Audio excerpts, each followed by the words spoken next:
Je vais vous raconter une petite chose.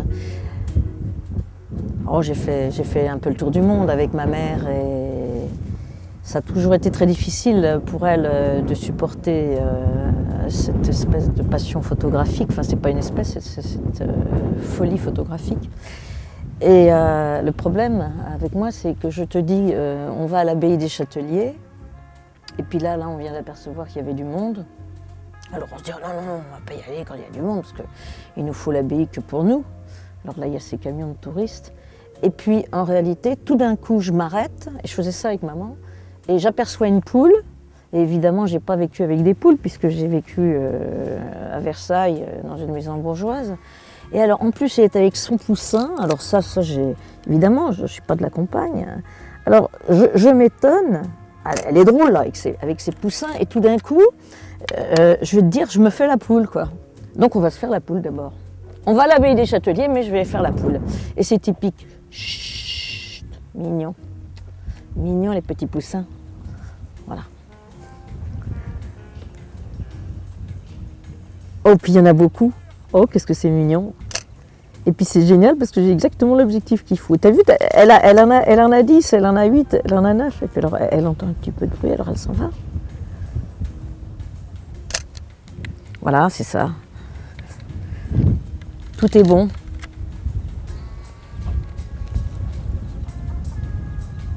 Ah, puis alors c'est bien parce que j'ai envie de tous les avoir. Et ils vont peut-être s'envoler. Je vais faire du 4 millième et puis c'est bien, j'ai mon très bel objectif, le plus bel objectif qui soit.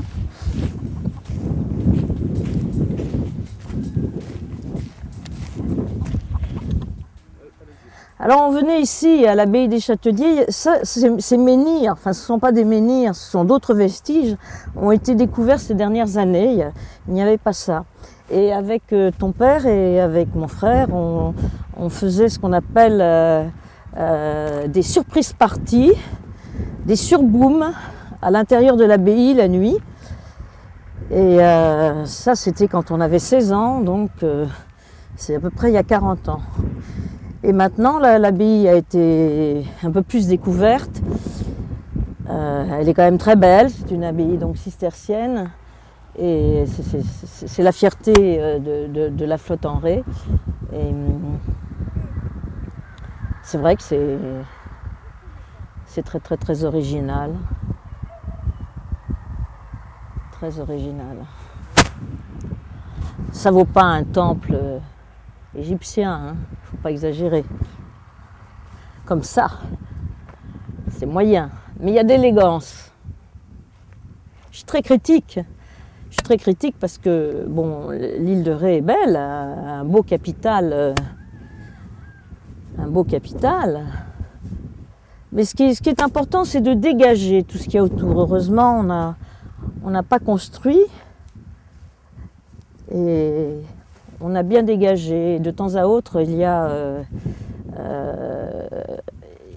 des concerts où Monsieur Gendre avait organisé il y a quelques années un spectacle de nuit. C'était en 2000, un spectacle de nuit avec des projections murales. Et c'est certain que ça s'y prête. L'abbaye a été largement dégagée depuis quelques années.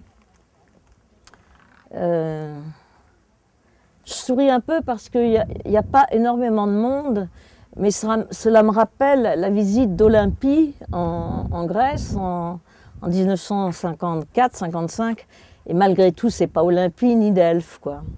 Mais l'île de Ré est tellement à la mode qu'on la visite comme si c'était Olympie ou Delphes. Et là, c'est un tas de cailloux qui n'est pas quand même non plus encore. C'est pour ça que je suis si amoureuse de l'île de Ré, mais si critique, parce qu'il faut quand même connaître les limites de ce que nous avons comme capitale historique. Alors quand on rentre, il y a quand même une certaine... c'est assez grandiose quand même. Quand on rentre, c'est vrai que cet arc de cercle là-bas, qui ne vaut peut-être pas un arc de cercle... c'est pas un arc de cercle d'ailleurs, c'est un ovale. Ça c'est classe. Puis là aussi,